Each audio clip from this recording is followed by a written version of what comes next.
संत शिरोमणि आचार्य गुरुवर श्री विद्यासागर जी महाराज की जय। और हम योग प्रणेता पूज्य गुरुवर श्री प्रणव में सागर जी महाराज की जय। ओम अरहम नमः। धर्म प्रेमी बंधुओं, श्री तत्वाद सूत्र ग्रंथराज जी के चतुर्थ अध्याय की कक्षा में आप सभी का स्वागत है। अपने में अनूठी प्रथम बार आयोजित श्री तत्वाद सूत्र ग्रंथराज जी के अध्याय 1 की मौखिक सूत्र पाठन परीक्षा सफलतापूर्वक संपन्न हुई। इंतजार की घड़ियां अब समाप्त हुई। श्री तत्वाद सूत्र ग्रंथराज अध्याय 1 की मौखिक सूत्र पाठन परीक्षा का परिणाम घोषित किया जा रहा है। आप सभी के संयम की, पुण्य की बहुत बहुत अनुमोदना। प्रथम बार आयोजित इस अनूठी परीक्षा में 37 लोगों ने शुद्ध उच्चारण आदि के साथ 100% अंक प्राप्त किए हैं। इनमें से 8 से लेकर 15 साल तक के बच्चे भी शामिल थे। इसीलिए हमने भाग्यशाली विजेताओं की संख्या 11 से बढ़ाकर 18 कर दी है।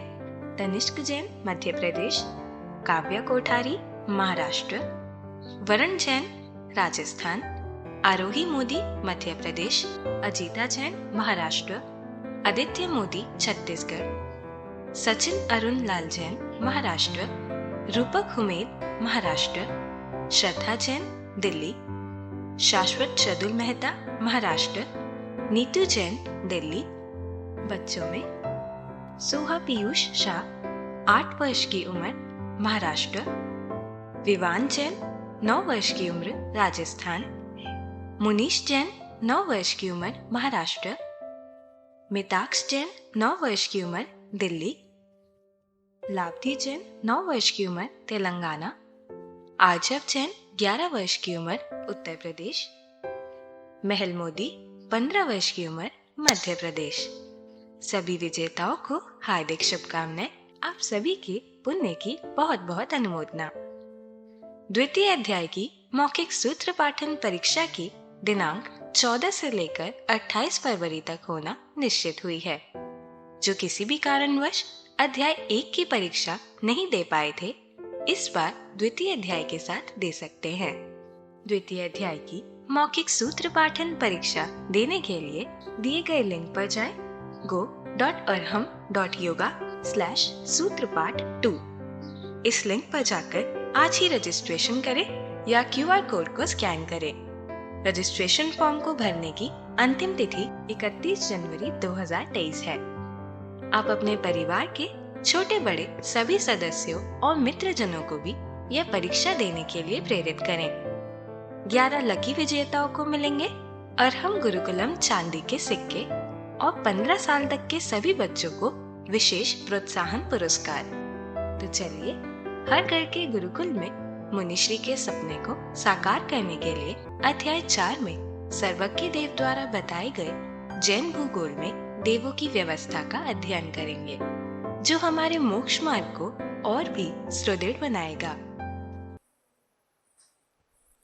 मोक्ष मार्गस्य नेतारं भेत्तारं कर्म भूव्रतां ज्ञातारं विश्वतत्त्वानां वन्दे तद्गुणलब्धये। देवादिदेव आदिम तीर्थंकर श्री ऋषभनाथ भगवान की, वर्तमान शासन नायक श्री वर्धमान महावीर भगवान की, परम पूज्य आचार्य गुरुवर श्री विद्यासागर जी महाराज की। अब देखो, अगर आचार्यों ने कोई सूत्र यहाँ पर इस तरीके से व्याख्यायित किया है और लिखा है तो हम उसकी गंभीरता को, ये तो हमने अपनी तर्क बुद्धि से आपके अनुसार प्रश्न खड़े कर दिए। नहीं समझ आ रहा? आप भविष्य में कभी प्रश्न करते, आपके अंदर अपनी बुद्धि से प्रश्न उत्पन्न होते तो इस प्रकार के हो सकते हैं, और ये प्रश्न हमने आपके लिए यहाँ खड़े कर दिए। इसी प्रश्न का समाधान देने के लिए हम ये भूमिका बना रहे थे कि देखो, जो तिर्यंचों का यहाँ पर वर्णन किया जा रहा है, तिर्यक योनयः, उन तिर्यंच योनियों में भी यहाँ पर उन तिर्यंचों को लेना है जिनका वर्णन छूट गया है। समझ आ रहा है?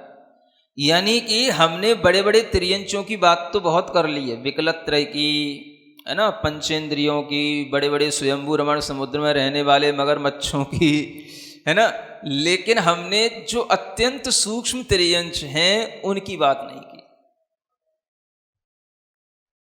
खास तौर से दो प्रकार के एकेंद्रीय जीव बताए जाते हैं, एक सूक्ष्म और एक बादर। सुन रहे हो? और ये सूक्ष्म और बादर का विभाजन मात्र एकेंद्रीय जीव में ही होता है। अगर आपको अच्छे ढंग से विभाजन पढ़ना हो तो नई छैडाला के माध्यम से सीखना, आपको बहुत अच्छा वर्णन उसमें मिलेगा। कौन सी छैडाला? नई, है ना, अभी सर्च करना है नई का मतलब क्या होता है।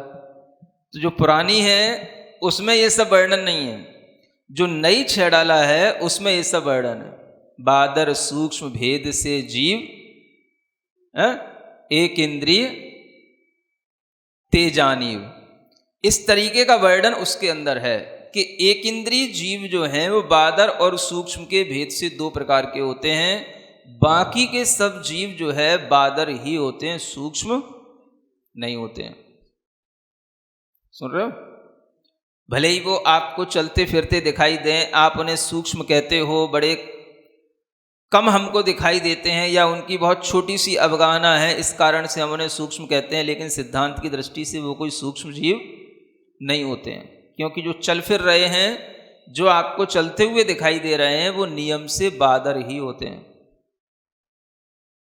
ये ज्ञान आपको मिलेगा, है ना, और जब तक ना मिले तब तक आप नई छैडाला को पढ़ करके थोड़ा इनकी परिभाषाओं को समझ सकते हो।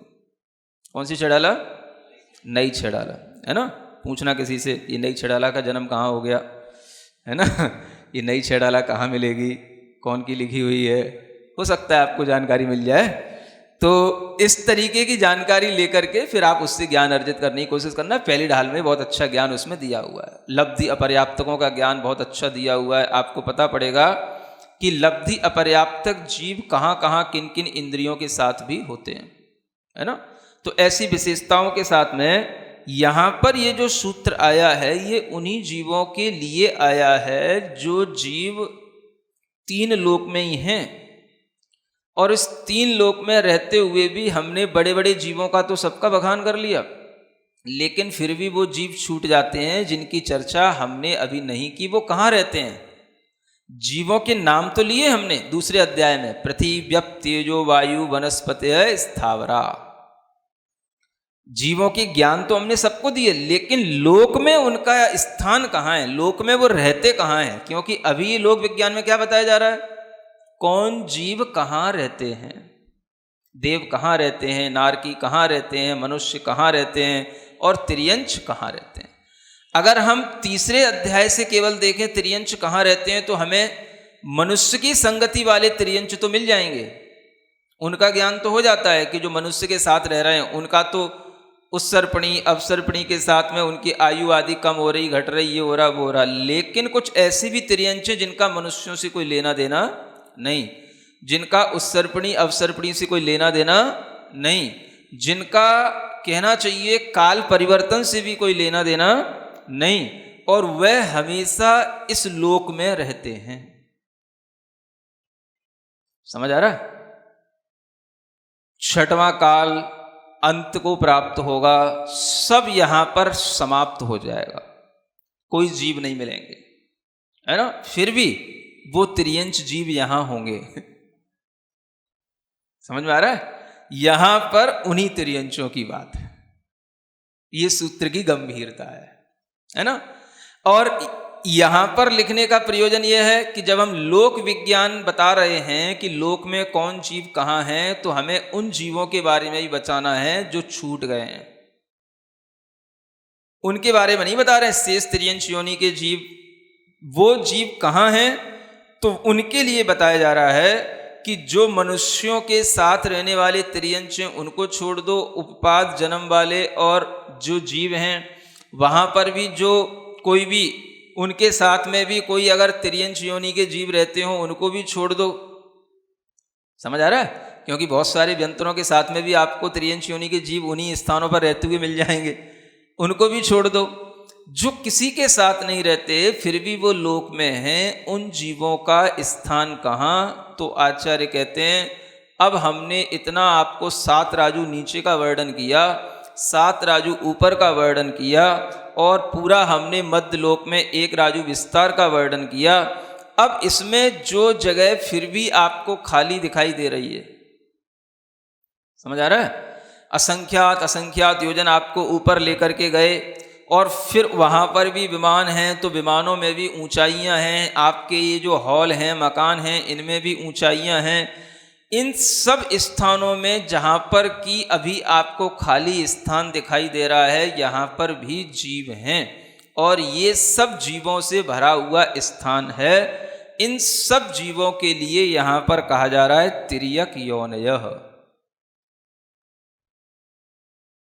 सुन रहे हो? अब आ गया समझ में?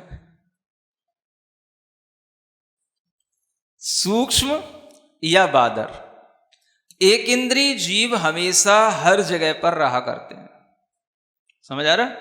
उसमें भी जो बादर जीव होंगे वो तो किसी आधार से रहेंगे, पृथ्वी का आधार चाहिए, किसी वस्तु का आधार चाहिए। सूक्ष्म जीवों को रहने के लिए तो कोई आधार भी नहीं चाहिए। आकाश में कोई भी तरीके का वातावरण हो, कोई भी काल हो, कोई भी युग चल रहा हो, उन्हें उससे कोई प्रयोजन ही नहीं है। क्या समझ आ रहा है? अब आप देखो, चाहे अवसर्पणी काल हो चाहे उत्सर्पणी काल हो, सूक्ष्म एकेंद्रीय जीवों को रहने के लिए किसी से कोई प्रयोजन ही नहीं है। उनकी आयु आदि किसी उत्सर्पणी अवसर्पणी के मनुष्य या तिर्यंच पर निर्भर नहीं है। तो ये उन तिर्यंचों से अलग हो गए, उन्हीं तिर्यंचों की यहां चर्चा है। और वो सिर्फ इतना कह करके छोड़ दिया गया कि इस लोक में आपको जहां जहां जितने जितने राजू पर जितने पटल, जितने विमान और नीचे भी जितने नरक, जितने बिल हैं, उन सब के अलावा अब जो स्थान बचा उसमें आप क्या जानना, ये तिर्यंच, एक इंद्रिय, सूक्ष्म भी बादर भी। 7 पृथ्वियों में नीचे की 7 पृथ्वियों के बाद भी एक राजू का स्थान खाली रह गया था, क्योंकि 7 पृथ्वियां तो 6 राजू में ही नाप ली थी हमने, है ना? नीचे एक राजू खाली रह गया था, कलकला जिसका नाम है। क्या कहा जाता है उस कलकला में? क्या है? तो ये सब एक इंद्रिय जीव भरे हुए हैं, चाहे वो पृथ्वी का एक हो, चाहे जल का एक हो, चाहे अग्नि का एक हो, चाहे वायु का एक हो, चाहे वनस्पति का एक हो। इनके लिए कोई रोक टोक नहीं है। सिद्ध लोक में सिद्ध भगवान जहां पर विराजमान है, वहां पर भी पूरे सिद्ध स्थानों पर भी एक इंद्रिय जीव वही जगह पर जन्म ले रहे हैं जहां पर सिद्ध भगवान की आत्मा स्थित है। उन्हें कौन रोके, उन्हें कौन बांधे? क्या समझ आ रहा है? इन एक इंद्रिय जीवों का स्थान कहां है? तो आचार्य कहते हैं अब जो बचा लोक में स्थान, वो सब स्थान तिर्यंच योनि वाले जीवों के लिए लगा देना। जितना स्थान जिन्होंने जितना घेर लिया था, उसके बाद में अब ये एक इंद्रिय तिर्यंचों का ये स्थान लोक में पूरा भरा हुआ है। सूक्ष्म निगोद जीव जिन्हें हम बोलते हैं, वह निगोद जीव पूरे लोक में भरे हुए हैं। तिर्यंच योनि के वो जीव हैं। और निगोद में भी ये सूक्ष्म और बादर दोनों प्रकार के निगोद जीव होते हैं। बादर निगोद तो फिर भी किसी के आश्रित रहते हैं, लेकिन सूक्ष्म निगोद तो किसी के आश्रित नहीं रहते, कहीं भी रह सकते हैं। सूक्ष्म नाम ही इसीलिए है, सूक्ष्म नाम कर्म के उदय से वह जीव सूक्ष्म हुए ही इसलिए हैं कि वो किसी को बाधा नहीं देंगे और किसी भी चीज से बाधित नहीं होंगे। तो उसके लिए यह समझ लेना कि वह ना किसी द्रव्य से बाधा को प्राप्त हो रहे हैं, ना किसी क्षेत्र से, ना किसी काल से। एक बहुत अच्छी बात है समझने के लिए। उत्सर्पणी अवसर्पणी काल में परिवर्तन तिर्यंचों का उनका होगा जो विकलत्रय होंगे, पंचेंद्रिय होंगे, त्रस होंगे, उनका तो उनके साथ में अभाव, उनकी अवगाहना इत्यादि उनके मनुष्यों के अनुसार रहेगी, परिवर्तित होगी। एक इंद्रियों के लिए ऐसा कुछ नहीं है। ये ज्ञान हमें किस सूत्र से मिल रहा है? ये सब इसी सूत्र से मिल रहा है ज्ञान। समझ आ रहा है ना? ये सब तिर्यक योनयः, ऐसा कहने से ही ये समझ में आता है कि ये एक इंद्रिय जीव अपने जन्म मरण के लिए स्वतंत्र हैं। इन निगोद जीवों के लिए कोई द्रव्य क्षेत्र काल की कोई आवश्यकता नहीं है। इसलिए जब इस सृष्टि का प्रलय इस धरती पर होगा, जब यहाँ पर न तिर्यंच दिखेंगे न मनुष्य दिखेंगे, तब भी एक इंद्रिय जीवों का अभाव तो कभी भी नहीं होता, वो यहाँ पर तब भी होंगे। सुन रहे हैं? इसलिए सर्वथा जीव से रहित तो धरती कभी हो ही नहीं सकती। बस इतना सा आपको ध्यान रखना है। इसलिए इस सूत्र के बारे में कभी भी अविश्वास आपको ना हो जाए, इसलिए इतना टाइम लिया है। क्योंकि ये सूत्र अक्सर जब सामने आता है तो मन में एक ऐसी मतलब विचारणा आ ही जाती है कि इस प्रसंग में इन तिर्यंच योनि है ऐसा कहने का यहाँ क्या प्रयोजन है। ठीक है ना? तो अब आपको समझ में आ गया, और कोई भी आपसे पूछे तो आप उसे समझा भी पाएंगे। जब बहुत समझोगे तब थोड़ा सा समझा पाओगे, है ना? इसलिए बहुत समझाने की कोशिश की है ताकि आप थोड़ा सा उनको भी समझा पाओ कि इस सूत्र पर आपको सही विचार रखना है और ये सूत्र सही जगह पर सही समय पर लिखा गया है ना? क्योंकि यहाँ पर अब सब वर्णन करने के बाद में जो शेष बचे वो तिर्यंच जीवों का स्थान है लोक के अंदर। ये लोक विज्ञान यहाँ पर इस तरीके से पूरा हो चुका है। अब यहाँ पर आगे बस देवों की आयु का वर्णन है ना? जो भी देव हैं 4 प्रकार के, एक साथ उन सबकी आयु का वर्णन करने के लिए, और यहाँ पर नारकियों की भी आयु का वर्णन इसी में आएगा। कुछ जो जघन्य आयु वगैरह रह गई है, क्योंकि शॉर्ट में उन्हीं देवों के साथ में इनकी आयु का वर्णन करने में समय भी और सूत्र की संख्या भी कम लगेगी, इसलिए यहाँ पर यह सब वर्णन किया जाएगा। ठीक है ना? पढ़े? स्थिति रसुर नाग सुपर्ण द्वीप शेषाणाम सागरोपम त्रिपल्योपमार्दहीन मिताः। अच्छा, देखो क्या कहते हैं। बड़े अच्छे सूत्र लगते हैं ये, और इन सूत्रों को जब थोड़ा सा देखते हैं तो विचार करने पर इन सूत्रों की एक एक शब्द की स्थिति भी जो है मतलब बहुत ही विवेकपूर्ण और ज्ञानपूर्ण समझ में आती है ना? अब देखो, सब शुरुआत इस सूत्र की कहां से हो रही है? स्थिति। शुरुआत यहीं से हो रही है ना? कहां से हो रही? स्थिति। इस शुरुआत के शब्द से ही आप ये अंदाज लगा सकते हो कि यहां से अब स्थिति बंध का प्रकरण शुरू हो रहा है। समझ में आ रहा है? अब यहां से देवों की स्थिति को प्रारंभ किया जा रहा है। जैसे वैमानिका ऐसा कह के बोला था, ऐसे ही अब यहां से स्थिति माने अब आयु का वर्णन प्रारंभ कर रहे हैं। इसलिए स्थिति शब्द शुरू में लगा हुआ है, नहीं तो इसको बाद में भी लगा सकते थे, बाद में भी बता सकते थे हीन मिता स्थितयः। नहीं समझ आ रहा? ओम अर्हम नमः। तो चलिए आज की कक्षा का एक क्विक रिवीजन कर लेते हैं। हमें समझाने के लिए मुनिश्री ने सूत्र पर 2 आरोप लगाकर भूमिका बनाई। पहला तो यह कि यह सूत्र अप्रासंगिक है, देवों के प्रकरण में तिर्यंचों का वर्णन आ गया, और दूसरा इसका कुछ गंभीर अर्थ भी नहीं निकलता है। पूज्य मुनिश्री रचित नई 6 डाला की पहली डाल में जीवों के विषय में बहुत अच्छा ज्ञान है जो पुरानी 6 डाला में नहीं है। हमने जाना कि सिर्फ एक इंद्रिय जीव सूक्ष्म और बादर होते हैं, अन्य सभी इंद्रिय जीव बादर ही होते हैं। बहुत छोटी सी अवगाहना वाले चल फिर रहे जीवों को हम सूक्ष्म कह देते हैं, लेकिन सिद्धांत की दृष्टि से वे सूक्ष्म नहीं होते। दूसरे अध्याय के सूत्र 13 में हमने इन जीवों को जाना, लेकिन लोक में उनका स्थान कहाँ है यह नहीं जाना। देव, नारकी, मनुष्य की संगति वाले तिर्यंच आदि के स्थान तो हमने जाने, लेकिन ऐसे भी तिर्यंच हैं जिनका मनुष्य से उत्सर्पणी अवसर्पणी काल आदि से कोई लेना देना नहीं है। वे हमेशा इस लोक में रहते हैं। 6वें काल के अंत में जब सब समाप्त हो जाएगा, फिर भी ये तिर्यंच जीव यहाँ होंगे। सूक्ष्म और बादर एक इंद्रिय जीव हमेशा हर जगह रहते हैं। बादर जीव पृथ्वी आदि के आधार से रहते हैं। सूक्ष्म जीवों का कोई आधार नहीं होता। किसी भी वातावरण से, काल से, युग से उन्हें कोई प्रयोजन नहीं है। उनकी आयु आदि किसी उत्सर्पणी अपसर्पणी के, मनुष्य या तिर्यंच पर निर्भर नहीं करती।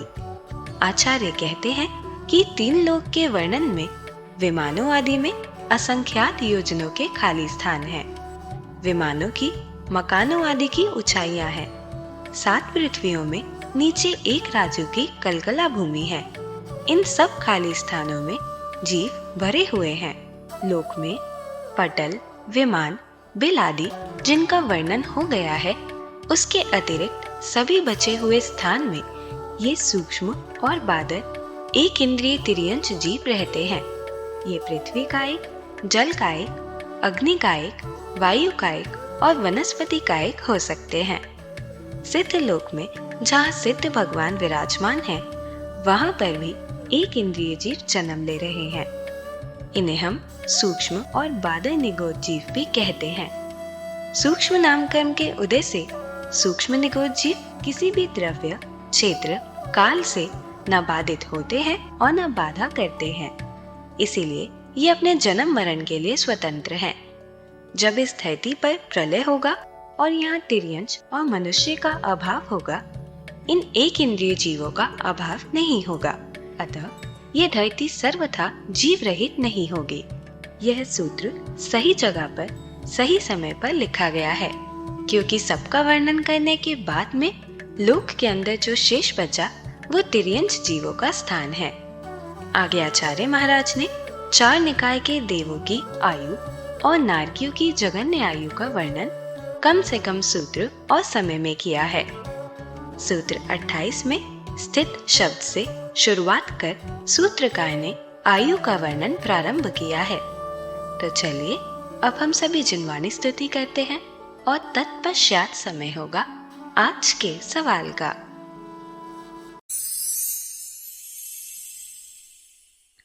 सिरिजिणवाणी जग कल्याणी जग जन मदतम मोहरी जणमण हारी गढ़हर हारी जम जरा भव रोग हरि तिथियराणम दिव्य झुणिम जो पढ़ई सुणई मय्ये धारई राणम सौख मणंतम धरिय सासद मोक्ष पदम पावई सासद मोक्ष पदम पावई।